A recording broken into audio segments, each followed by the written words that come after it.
सांगलीतून जाणाऱ्या शक्तीपीठ महामार्गामुळे मोठ्या प्रमाणात शेतकऱ्यांच्या शेतजमिनी संपादित करण्यात येणार आहेत। याला गेल्या वर्षभरापासून मोठा विरोध होतोय।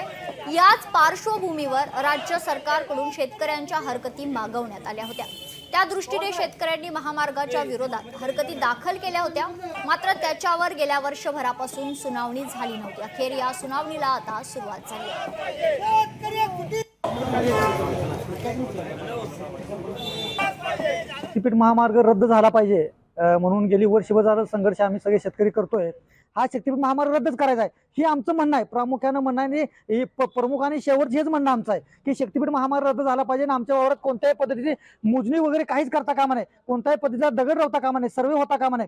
हे जे म्हणणं आहे आमचं, हे म्हणणं आम्ही कागदावर लिहून त्यांच्या पुढे आज आणून दिलेलं आहे आणि त्यांना सांगितलेलं आहे हे आमचं पहिलं आणि शेवटचं म्हणणं आहे। अजिबात कोणत्याही परिस्थितीमध्ये आमच्या वावरामध्ये तुम्ही अजिबात यायचं नाही। आणि मग अशा पद्धतीची भूमिका घेऊन आज हजारो शेतकऱ्यांनी हरकतीवरती जे आपलं म्हणणं त्यात मानलेलं आहे। लोकशाही मराठी ऐका, पहा, जागरूक रहा।